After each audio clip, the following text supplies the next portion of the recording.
চট্টগ্রামের লোহাগড়ার চরাম্বায় টঙ্কাবতী খালের ভাঙনে বিলীন হয়ে গেছে একটি গ্রামীণ সড়ক সহ কমপক্ষে 50টি বসতঘর। হুমকির মুখে রয়েছে আরও শতাধিক ঘর। তাই আতঙ্কে দিন কাটছে আশেপাশের লোকজনের। স্থানীয়রা জানান 15 বছর ধরে ভাঙন বন্ধের আশ্বাস দিয়েছেন বিভিন্ন জনপ্রতিনিধিরা, কিন্তু কেউ কথা রাখেনি। আর পানি উন্নয়ন বোর্ড কর্মকর্তারা বলছেন বরাদ্দ পেলে দ্রুত কাজ শুরু করা হবে। চট্টগ্রামের লোহাগাড়া থেকে এরশাদ আলমের তথ্য ও চিত্রে ডেস্ক রিপোর্ট।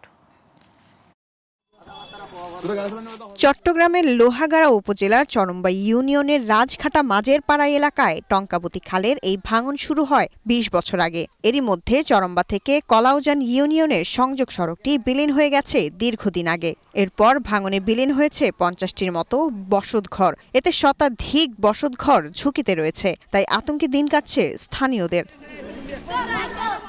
এদিকে 15 বছর ধরে বিভিন্ন জনপ্রতিনিধি এই ভাঙন বন্ধের উদ্যোগ নেয়ার আশ্বাস দিয়েছিলেন, কিন্তু কেউ কথা রাখেনি বলে অভিযোগ স্থানীয়দের। খুব কষ্টের মধ্যে আছে, কিন্তু অনেক বাড়িঘর ভাঙি গিয়ে এই কয়েকদিন আগে যে প্রচুর বৃষ্টি হলে এদিনে 3-4 ঘর এদূর উচ্ছিত গিয়ে ভেতরে তাকে বললে মনে হয় দায়িত্ব স্থান লতিক নেই, এখন আশ্রয় কেন্দ্র নাই, আর এখন কিচ্ছু নেই। বর্তমানে এখন আবার লাস্ট পর্যন্ত এবছর কেন করে গিয়ে আর বাড়িঘর যখন বেগিং গিয়ে গই আর হালাত মধ্যে বেগিং ফরি গিয়ে ওই আর এখন এক সপ্তাহ যদি আবার জড়াই কিন্তু আর তো নদী যাওয়া ফুরিব। আর গাড়ি ঘোড়া চলে নাইলে বাড়ি ভিড়ে ভাঙি নদীও গিয়ে বেগ মানুষজন চলাফেরা করি না। আর সরকার হাসে আর আবেদন মানে অনেক কিছু করলে আর চলে 30 গেম আগেও 20-50টি ঘর ভেঙে গেছে, নষ্ট হয়ে গেছে, কিন্তু এখনো আরো 100টি ঘর ঝুঁকিপূর্ণ।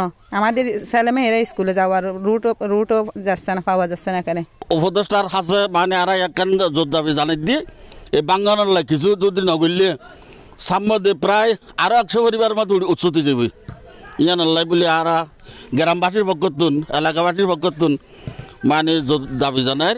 বাজেট পেলে ভাঙন বন্ধে দ্রুত কাজ শুরু করা হবে বলে জানিয়েছেন পানি উন্নয়ন বোর্ডের এই কর্মকর্তা। ওখানে আমরা বাজেটে ধরে দিছি, বাজেট পাওয়ার সাপেক্ষে আর কি কাজ করব। বাজেট ছিল না তো এতদিন কাজ করতে পারি নাই, বাজেট যদি দিয়ে দেয় তাহলে আমরা কাজ করব আর কি।